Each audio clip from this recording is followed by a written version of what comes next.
வேலூர் மக்களவை தொகுதி புதிய நீதி கட்சி வேட்பாளர் ஏசி சண்முகம் தேர்தல் அறிக்கை வெளியிட்டு செய்தியாளர்களை சந்தித்து வருகிறார். அதன் நேரலை காட்சிகளை காணலாம். கூட்டு குடிநீர் திட்டம் பல இடங்களிலே விரிவுபடுத்த வேண்டும். அதை நிச்சயமாக செய்வோம். கோதாவரி பாலாறு இணைக்கின்ற திட்டம் மத்திய அரசு அறிவித்திருக்கிறது. அதே போல பாலாறு காவிரி இணைக்கின்ற முயற்சிகளில் நிச்சயமாக ஈடுபட்டு செய்வோம். வேலூர் பாராளுமன்றத்திலே குடிநீர் பிரச்சனை இல்லாமல் நிச்சயமாக நடவடிக்கை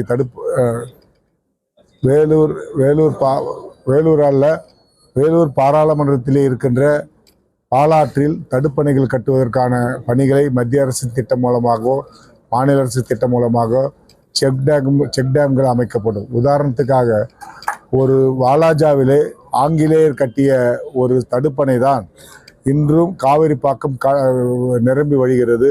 அதுபோல் தாமல் பல ஏரிகள் அந்த தடுப்பணை மூலமாக 10 ஏரிகளுக்கு அந்த நீர் போகிறது.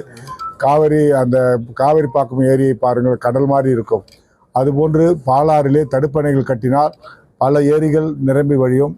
எப்பொழுதும் குடிநீர் பிரச்சனை இருக்காது. வலது பக்கம் இடது பக்கம் 20 கிலோமீட்டருக்கு நீர் சுரப்பதற்கான பணியை நிச்சயமாக செய்வோம்.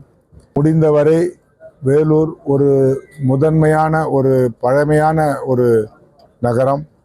அந்த நகரத்தில் அந்த மாவட்டத்தில் ஒரு எய்ம்ஸ் மருத்துவமனை கொண்டு வருவதற்கான முயற்சிகளை மேற்கொள்ளப்படும்.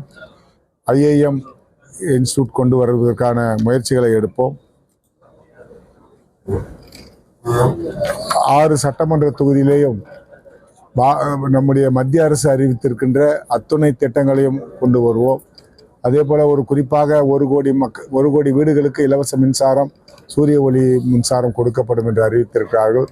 அதிலே அதிகமான வீடுகளுக்கு வாங்கி கொடுப்பதற்கான நடவடிக்கை. செய்திகளை உடனுக்குடனும் துல்லியமாகவும் தெரிந்து கொள்ள சப்ஸ்கிரைப் பண்ணுங்க.